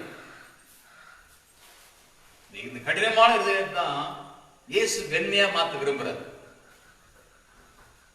கடினமான இருதயம் இயேசு அவற்றை நம்ம அர்ப்பணிக்கும் பொழுது அந்த இருதயத்தை ஆண்டவர் மாற்றி அமைக்கிறார்.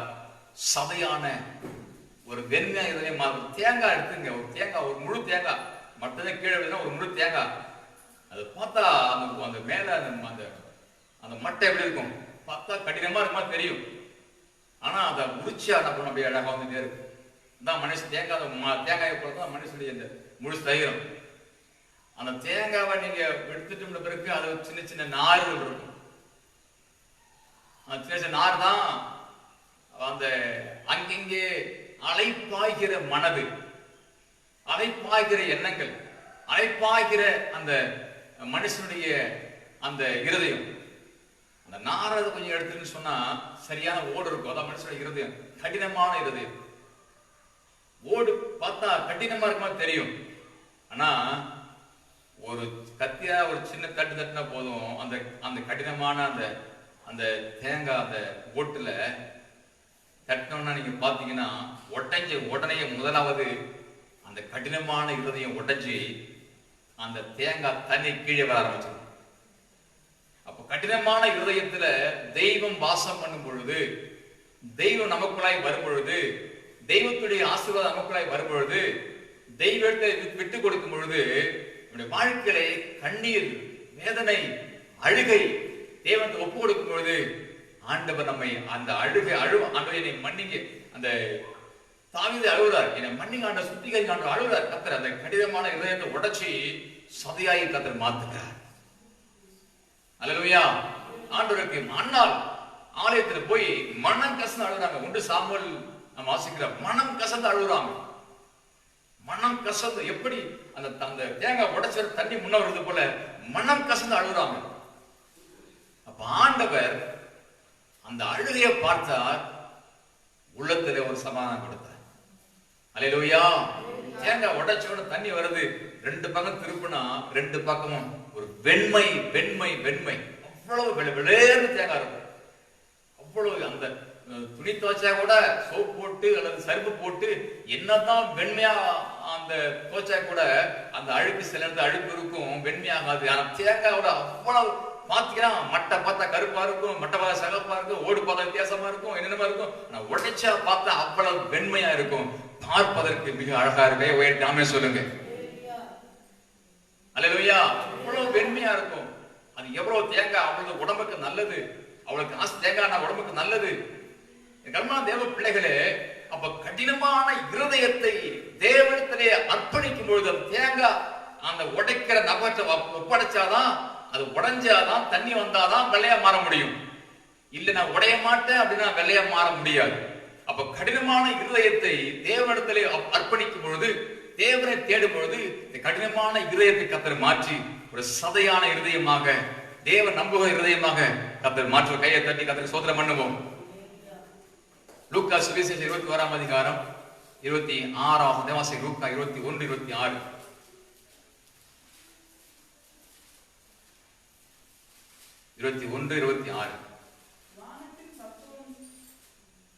லூக்கா சுவிசேஷம் படிய.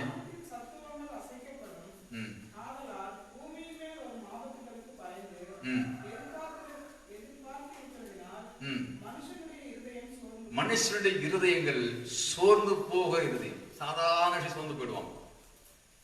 சாதாரண விஷயமா இருக்கும், சோர்வு ஏற்படும். ஆனா சோர்ந்து போன மக்களை ஆண்டவர் பலன் கொடுக்கிறார். அல்லேலூயா. கையை உயர்த்தி ஆமென் சொல்லுங்க. சோர்ந்து போய் நீங்க இருக்கலாம், ஆனா இன்றைக்கு தேவன் சோர்ந்து போன இருதயத்தை கர்த்தர் மாற்றி ஒரு பலனை கொடுக்கிறார். லூக்கா சுவிசேஷம் 12:34. மிக வேகமா போகிறேன். லூக்கா சுவிசேஷம் 12:34. உங்கள் பொக்கிஷம் எங்கே இருக்கிறதோ அங்கே உங்கள் இருதயம். பொக்கிஷம் ஒரு பொருளை நம்ம சர்ச்சைக்கு வந்தாலும் கூட, அல்லது நம்ம ஒரு இடத்துக்கு ஒரு ஆபீஸ்க்கு போனாலும் கூட, ஒரு டவுனுக்கு வர இடத்துக்கு போனாலும் கூட திடீர்னு ஒரு ஞாபகம் வரும், அந்த பொருளை நம்ம கரெக்டாக வச்சுனா, பொருளை நான் அந்த கடத்தை சாத்திட்டு வந்தேன்னா, நம்மளோட அறியாமலேயே அது என்ன வந்துடும். அப்படி நம்ம பஸ்ல போகலாம், ஆபீஸ்ல இருக்கலாம், சர்ச்சில் இருக்கலாம், நம்ம மனசு எல்லாம் பொக்கிஷத்து மேல இருக்கும். கையெழுத்து ஆமென் சொல்லுங்க. அல்லேலூயா. உதாரணம் ஒரு பணம் வச்சுக்கிங்க, ஒரு நகை வச்சுக்கிங்க, ஒரு இடத்துல வச்சிட்டோம்னா அதை பொக்கிஷமே நம்ம எண்ணம் எல்லாம் அதுலதான் இருக்கும்.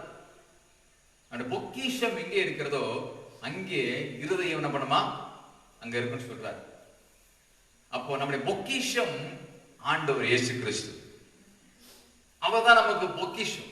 அவரை இழந்துட்டோம்னா, பணம் இழந்துட்டா திரும்பி வாங்கிடலாம், பொருள் இழந்தா திரும்பி வாங்கிடலாம். ஆனா இயேசுவை இழந்துட்டா அது திரும்பி கிடைப்பது என்பது அரிதான ஒன்று. லூக்கா சுவிசேஷம் ஏசாயா புத்தகம் 14:14.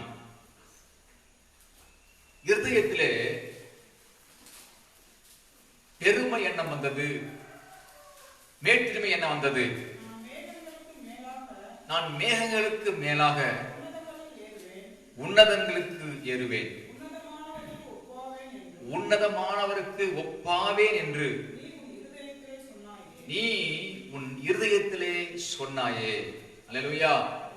ஆண்டவரோடு இருந்த தேவ தூதர்கள் லூசிபர், அவன் அழகா மேல இருந்திருக்கலாம், ஒரு பிரச்சனையும் கிடையாது. ஆனா அந்த லூசிபருக்குள்ள தேவனுக்கு மேலாவேன், தேவனுக்கு ஒப்பாவேன், தேவனுடைய வடபுறத்து ஆராதனை ஸ்தலத்துக்கு என்ன செய்வேன் நான், என்ன அந்த அளவுக்கு தேவனுக்கு மேலாக தன்னை உயர்த்தும் பொழுது ஆண்டவர் அவனை கீழே தள்ளினார். ஆனா அவன் சிறந்த ஒரு மனிதன், விடிவு நட்சத்திரமா இருந்தவன். அவனுக்கு நல்ல ஆண்டவர் நல்ல ஆடம்பரம் கொடுத்தார், அலங்காரம் கொடுத்திருந்தார். ஆனா அலங்காரம், ஆடம்பரம் எல்லாவற்றையும் அந்த அந்த மேட்டின்மை, பெருமை வரும்பொழுது அவன் எல்லாவற்றையும் இழந்து போனான். கீழே தேவன் தள்ளினார். இன்றைக்கு தள்ளப்பட்ட தூதன்தான் உலகத்தையே இன்றைக்கு நரகமாய் கொண்டிருக்கிறான். கையை போயிட்டு நாமே சொல்ல போறோம். அல்லேலூயா. இப்போ இப்படிப்பட்ட இருதயம், கொலை செய்ய தூண்டுகிற இருதயம், கொள்ளாத இருதயம், மாறுபட்ட இருதயம், கலக்கம் நிறைந்த இருதயம், சந்தேகம் நிறைந்த இருதயம், கடினமான இருதயம், சோர்ந்து போன இருதயம், பொக்கிஷத்தின் மேல் ஆசை வைக்கிற இருதயம், பெருமை கொண்ட இருதயத்தை நாம் தேவனிடத்திலே திரும்பும் பொழுது, யோசுவாவின் புஸ்தகம் அது சொல்லப்பட்டிருக்கு, யோசுவா கர்த்தருக்கு நேராக ஜனங்களை திருப்பினான். கையை உயர்த்தி ஆமென் சொல்லுங்க. அல்லேலூயா, அல்லேலூயா.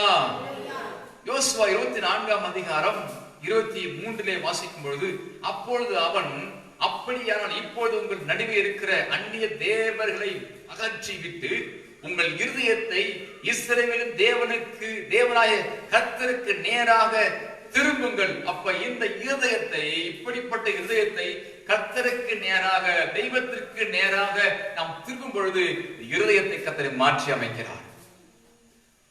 கையெழுத்து ஆமென் சொல்லுங்க. ஆமென். அல்லேலூயா. கர்த்தருக்கு நேராக திரும்புங்கள். இப்போ இப்படிப்பட்ட இருதயத்தை கர்த்தருக்கு நேராக திரும்பும் பொழுதுதான் நம்முடைய இருதயம் சுத்தமாகி நம்முடைய ஆத்மா தேவனிடத்திலே சேர முடியும். கர்த்தருக்கு நேராக திருப்புங்க. நம்முடைய இருதயத்தை இதுவரைக்கும் நம்ம பொக்கிஷத்தின் மேல, ஆஸ்தி மேல, பொருளின் மேல, பணத்தின் மேல அல்லது இருக்கலாம். ஆனா இப்போ அவங்க எல்லாம் கிடைக்கும், அது பிரச்சனை கிடையாது, மாறும். ஆனா தேவன் பக்கமா திரும்பும் பொழுது நம்முடைய இருதயம் ஃப்ரீ ஆயிடும். எந்த எந்த எந்த ஒரு தேவையில்லா காரியம் இருக்காது. இருதயம் ஃப்ரீ ஆயிடும். கர்த்தர் பார்த்துக் கொள்வார். கையை வைத்து ஆமென் சொல்லுங்க. அல்லேலூயா. தேவனுக்கு நேராய் திருப்பி அவன் திரும்பி. லூக்கா சுவிசேஷம் 19ஆம் அதிகாரத்தை கடந்த வாரம் நம்ம பார்த்தோம்.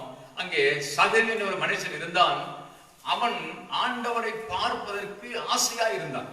நான் எடுத்துக்கலாமா? நான் கடைசி முடிக்க போறேன். லூக்கா சுவிசேஷம் 19ஆம் அதிகாரத்தை சொல்லி நம்ம முடிப்போம். தேவனுக்கு மகிமை உண்டாகட்டும். கர்த்தர் நம்மை ஆசீர்வதிப்பாராக. லூக்கா சுவிசேஷம் 19ஆம் அதிகாரத்துல நீங்க பாத்தீங்கன்னா 1-2 தொடர்ந்து படிக்கலாம், நல்லா இருக்குது. அவர் எரிகோவில், நான் கடந்த வாரம் பார்த்தேன் எருசலேம் மற்றும் எரிகோ பார்த்தேன். அவர் எரிகோவில் பிரவேசித்து அதில் நடந்து போகையில் ஆயக்காரனுக்கு தலைவரும் ஐஸ்வர்யவானும் இருந்த சகை என்னப்பட்ட ஒரு மனுஷன். இவன் ஆயக்காரனுக்கு தலைவன், பணக்காரன். இவனுடைய பணக்காரன் எதுல என்ன இருக்கும்? அவனுடைய பொக்கிஷத்து மேலே என்ன காணப்படும்? இன்னும் சேர்க்கணும், இன்னும் சேர்க்கணும், இன்னும் சேர்க்கணும், இன்னும் சம்பாதிக்கணும் என்ற அந்த எண்ணம் தான் அவனுக்கு காணப்படும். ஆனா அப்படிப்பட்ட ஒரு மனுஷன் தேவன் பக்கமாய் திரும்புகிறார். எல்லாமே அவனுக்கு ஒரு குறை கிடையாது.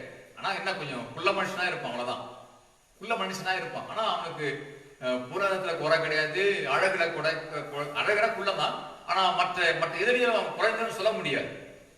தலைவன். ஆனா அவனுக்குள்ள ஒரு எண்ணம் இருந்தது, இயேசு எப்படிப்பட்டவரோ என்று அவரை பார்க்க வகை தேடினான். அவன் புல்லானபடியால் ஜன கூட்டத்தில் அவரை காணக்கூடாமல். அப்ப தேவன் பக்கமா திரும்பும் பொழுது சில பிரச்சனை, சில கஷ்டங்கள் இருக்கும். இவன் முயற்சி பண்றான் திரும்புறதுக்கு. ஜனங்க நிறைய கூட்டமா இருக்கிறாங்க. இயேசுவை பார்க்க முடியல, கூட்டத்துல பார்க்க முடியல, அவன் குள்ள மனதால பார்க்க முடியல.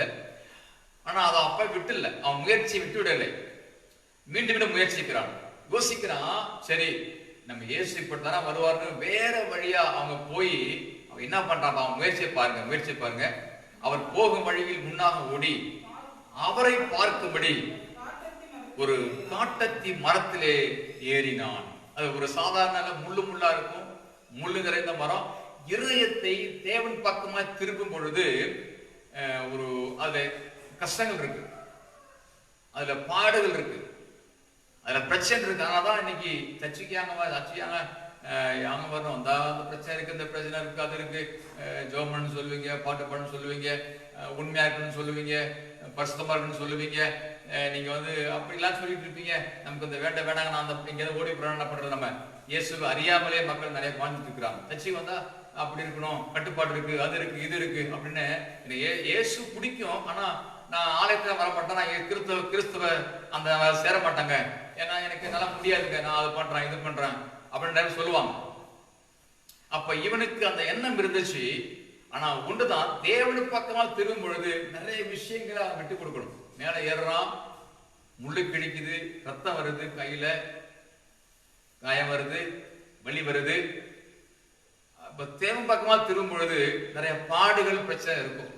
ஏன்னா அது ஒரு ஈஸியான வாழ்க்கை அல்ல. கிறிஸ்தவ வாழ்க்கை என்பது ஒரு உடனே காலத்தாலை முடிந்த வாழ்க்கை அல்ல. கிறிஸ்தவ வாழ்க்கை என்பது ஒரு நடைமுறை, வாழ்வின் நடைமுறை, வாழ்க்கை நடைமுறை. சாகிற வரைக்கும் முயற்சி பண்ணி கொண்டே இருக்கணும். சாகிற வரைக்கும் நடைமுறை செஞ்சு கொண்டே இருக்கணும். இது இன்னைக்கு நல்லா இருந்தாங்க, நாளைக்கு அப்படி கிடையாது.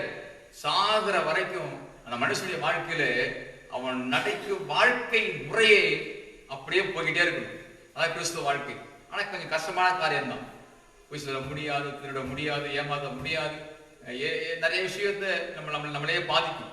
நம்ம செய்ய முடியாது, செஞ்சா நம்ம செய்யலாமா என்ற நிறைய விஷயத்த நமக்கு இழக்க நேரிடும். நிறைய கதை நம்ம இழக்க. ஆனா எதை இழந்தாலும் இயேசு இழக்காம இருக்க வேண்டும். கைவிட்டு ஆமே சொல்ல போறோம். அல்லேலூயா, அல்லேலூயா, அல்லேலூயா. அப்பனா நான் 100 நீங்களா உண்மையா? அப்படி அல்ல, முயற்சிக்கணும், அவ்வளவுதான். இன்னைக்கு 60 இருந்தா நாளைக்கு 70 இருக்கும், 80 இருக்கும், 100 இருக்கும். 100னா அது செத்த பிறகு தெரியும், 100 தெரியும். அப்பதான் அவன் முடிவு தெரியும். அது வரைக்கும் அப்படியே மாறிட்டே இருக்கிறோம். தேவன் சொல்ல சில 60ஆகவும் சில 30ஆகவும் அப்படி சொல்றாரு, சில 100ஆகவும் சொல்றாரு.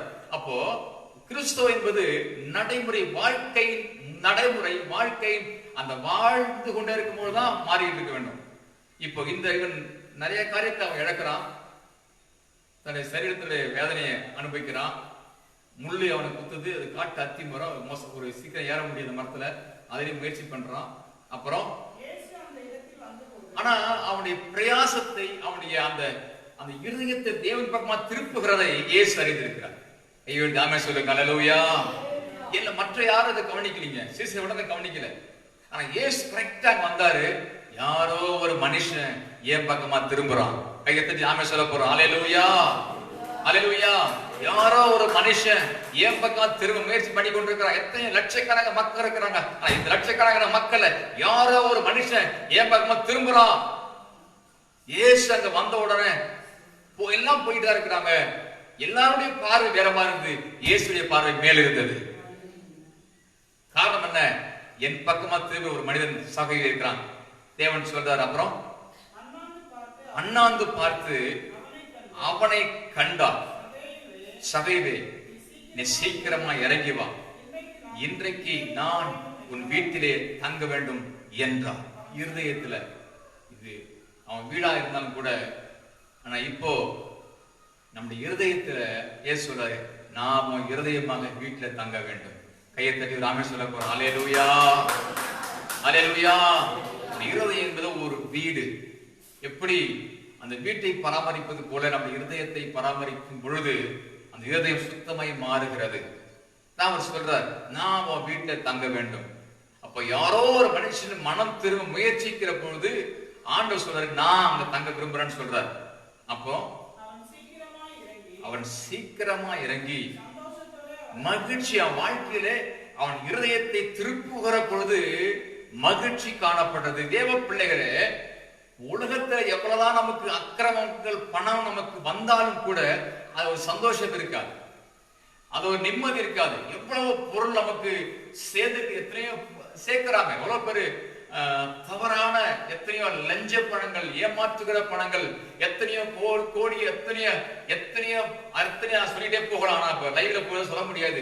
எவ்வளவு விஷயங்களை மக்கள் சேர்த்துட்டு இருக்கிறாங்க, எத்தனையோ கோடி போய் கட்டிட்டு இருக்கிறாங்க. ஆனா அதுல அவங்க திருப்தி இருக்காது. அல்லேலூயா. இவனுக்கு திருப்தி இல்ல, பணம் திருப்தி இல்ல. ஆனா இயேசு வந்த பொழுது படிங்க, அவன் அவரை கண்டு,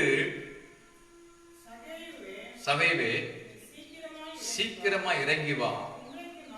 அவன் பாருங்க இறங்கி சந்தோஷத்தோட அழைத்து கொண்டு போனான்.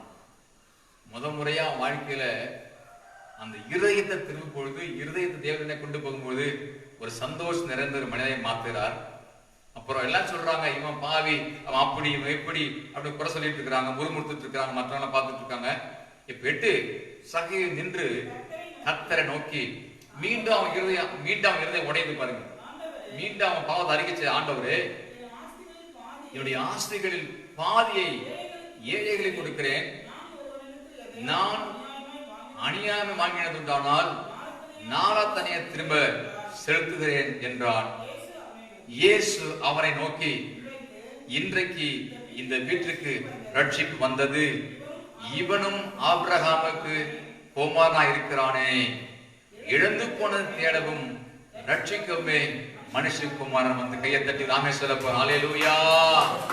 இழந்து போன இருதயம், தேவன் பக்கம் திரும்பாத இருதயம், தேவன் பக்கம் விலகி இருக்கிற இருதயம், இந்த இருதயத்தை தேவன் பக்கமா திரும்பும் பொழுது சொல்றாரு, இழந்து போயிட்டியப்பா இருதயத்தை, சமாதானத்தை இழந்து போயிட்டியே, நிம்மதி இழந்து போயிட்டியே, பாதுகாப்பை இழந்து போயிட்டியே. ஆனா இந்த நேரத்துல நீ திரும்பும் பொழுது நிச்சயமாகவே இழந்து போன சமாதானத்தை, இழந்து போன பாதுகாப்பை, இழந்து போன ஆசீர்வாதங்களை நான் திரும்ப கொடுப்பேன். காரணம் என்ன? நான் இழந்து போனதை தேடவும் ரட்சிக்கவே வந்திருக்கிறேன். கையை தட்டி ஆமே சொல்லுங்க. கண்மான தேவ பிள்ளைகளே, தேவன் நம்மை ஆசீர்வதிப்பார். இருதயத்தில் சுத்தம் உள்ளவர்கள் பாக்கியவான்கள், அவர்கள் தேவனை தரிசிப்பார்கள்.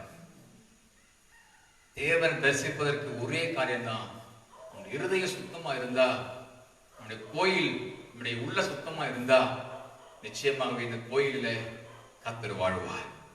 கையோடு தாமே சொல்லுங்க அல்லேலூயா. எப்படி ரத்தம் சுத்திகரிப்பது போல ஆண்டவர் இன்றைக்கு அவர் ரத்த நமக்குள்ளாய் வரும்பொழுது நம்மை சுத்திகரித்து புதிய சிருஷ்டியை கர்த்தர் மாற்றுவார். அப்பதான் ஆண்டவரை தரிசிக்க முடியும், ஆண்டவரை பார்க்க முடியும், ஆண்டவரை வணங்க முடியும். அப்பதான் நம்ம வாழ்க்கையில ஒரு நிறைவு காணப்படும். பல மணி நேரம் ஜெபித்தோம், நிறைவு அல்ல. ஒரு நிமிஷம் ஜெபித்தாலும் என் ஜெபத்தை கர்த்தர் கேட்டிருக்கிறார். ஒரு நிறைவு. ஒரு நிமிஷம் கர்த்தரை பார்த்தாலும் கர்த்தர் என்னோடு இருக்கிறார். ஒரு நிறைவு. அல்லேலூயா. தேவ பிள்ளைகளை இதை பார்த்து கொண்டிருக்கிற வாழ்க்கையில ஒரு நிறைவு இல்லை என்றால் இன்றைக்கு தேவன் பக்கமாக உங்கள் இருதயங்களை திருப்புங்கள். தேவனை தரிசிக்க முடியும். கர்த்தர் நம்மை ஆசீர்வதிப்பார். நம்ம ஜெபம் பண்ண போறோம். கண்களை மூடி இருக்கிற இடத்துல முடியுமா நீங்க முக்கியப்படலாம், எழுதி நிற்கலாம். உங்களுடைய சௌகரியங்களை குறித்து இருக்கிற இடங்களில் நீங்கள் தயவு செய்து நீங்க எங்களோடு இணைந்து கொள்ளுங்கள். கர்த்தர் நம்மை ஆசீர்வதிப்பாராக. இருதயத்திலே சுத்தம் உள்ளவர்கள் பாக்கியவான்கள். கடந்த நாட்களிலே நாம் மத்திய சுவிசேஷத்தை பார்த்துட்டு வந்துட்டு இருக்கிறோம். மத்திய சுவிசேஷம் 5ஆம் அதிகாரத்திலிருந்து 1ஆம் வசனத்திலிருந்து நாம் பார்த்து கொண்டு வருகிறோம். நாம் இன்றைக்கு பார்த்த காரியம் மத்திய சுவிசேஷம் 5ஆம் அதிகாரம் 8ஆம் வசனத்தை பார்த்திருக்கிறோம். இருதயத்தில் சுத்தம் உள்ளவர்கள் பாக்கியவான்கள், தேவனை தரிசிப்பார்கள். இருதயத்தில் நாம் பல கெட்ட எண்ணங்கள், கெட்ட நினைவுகள், குறைகள், ஏமாற்றங்கள், வஞ்சகத்தா இருதல வச்சுக்கிட்டு இருந்தா நான் தேவனை தரிசிக்க முடியாது. தேவனை ஆராதிச்சா அது பிரயோஜனம் கிடையாது. கடவுளை நாம் என்னதான் தெய்வத்துக்கு நாம் கொடுத்தாலும் அது பிரயோஜனம் கிடையாது. அவர் விரும்புகிறது ஒன்றே ஒன்றுதான், இருதயத்திலே சுத்தம். நம்முடைய ஹார்ட் பீட், நம்முடைய இருதய துடிப்பு இயேசு இயேசு இயேசு இயேசு இயேசு இயேசு அப்படி துடிச்சுக்கிட்டே இருக்கும் பொழுது மாற்றுங்க ஆண்டவரே, மாற்றுங்க ஆண்டவரே, மாற்றுங்க ஆண்டவரே, நீ மாற்றிக்கொண்டே இருக்க ஆண்டவரே.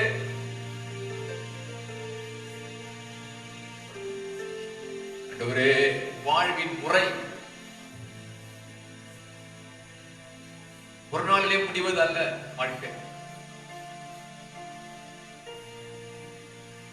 மரணம் வரைக்கும் பிரயாசங்கள் உண்டு, கஷ்டங்கள் உண்டு, சோர்வுகள் உண்டு, வேதனைகள் உண்டு, பாடுகள் உண்டு. ஆனா ஒரு நிறைந்த சந்தோஷம் இருக்கு. கையில உயர்த்தி ஆண்டவரே உமக்கு ஸ்தோத்திரம்.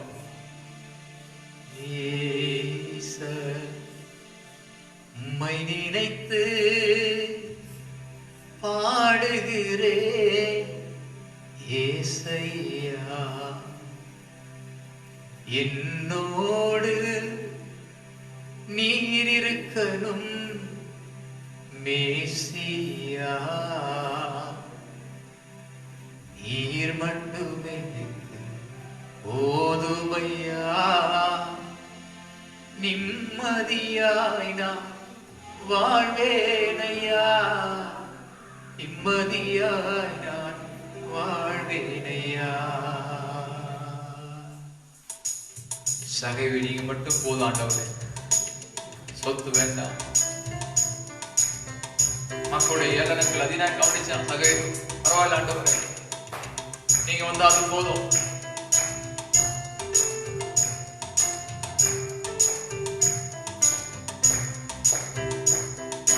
உம்மை நினைத்து பாடுகிறேன் ஏசையா,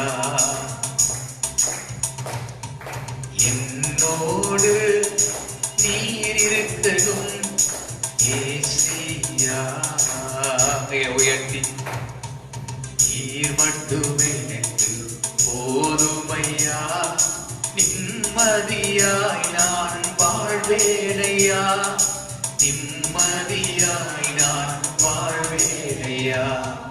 உம்மை நினைத்து பாடுகிறேன் ஏசையா. என்னோடு நீர் இருக்கட்டும் மேசியா.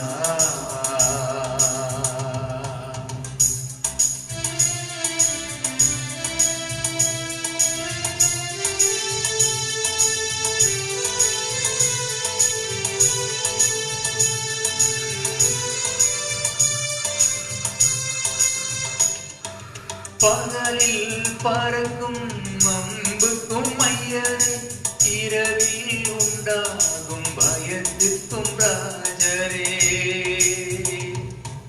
பகலில் பறக்கும் அம்புக்கும் ஐயரே, இரவில் உண்டாகும் பயத்துக்கும் ராஜரே. காத்து என்னை நடத்துகிறேன், காத்து என்னை நடத்துகிறேன். கர்த்தாவே உம்மை கெஞ்சுகிறேன், கர்த்தாவே உம்மை கெஞ்சுகிறேன். உம்மை நினைத்து பாடுகிறேன் ஏசையா. என்னோடு நீர் இருக்கணும் மேசியா.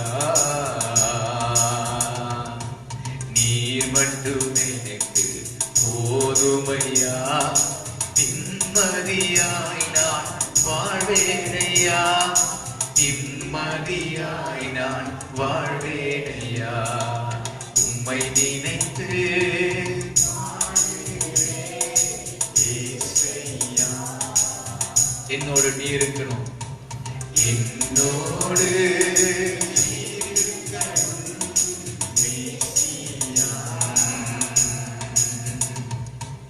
உத்தமத்தின் வழியிலே விவேகமாய் நடந்திட எப்போதும் உடன் நீ இருக்க வாஞ்சிக்கிறேன். உத்தமத்தின் வழியிலே விவேகமாய் நடந்திட எப்போதும் என்னுடன் நீ இருக்க வாஞ்சிக்கிறேன். மாறுபாடான இருதயமே, மாறுபாடான இருதயமே, என்னை விட்டு விலகிட வாஞ்சிக்கிறேன், என்னை விட்டு விலகிட வாஞ்சிக்கிறேன். உம்மை நினைத்து பாடுகிறேன் ஏசையா. என்னோடு நீர் இருக்கணும் மேசியா. நீர் மட்டும் எனக்கு போதுமையா, நிம்மதியாய் நான் வாழ்வேனையா, நிம்மதியாய் நான் வாழ்வேனையா. உம்மை நினைத்து பாடுகிறேன் ஏசையா. தமிழ எழுதின்று அனு சமூகத்தில் ஆண்டவரே, என்னோடு நீர் மேசியா. ஹல்லேலூயா. சாலமோன் முன்பு ஒரு ஜெபம் பண்ணுவாங்க. ஆண்டவர் நம்மை ஆசீர்வதிப்பார். எல்லாரும் இணைந்து கொள்வோம், கண்களை மூடி. குறிப்பா அந்த தேசத்துடைய ஆசீர்வாதத்திற்காக, பாதுகாப்பிற்காக தேவனுடைய கரம் நம்மோடு இருக்கும்படியாக ஜெபம் பண்ணுவாங்க. ஹல்லேலூயா. இயேசுவே ஸ்தோத்திரம்.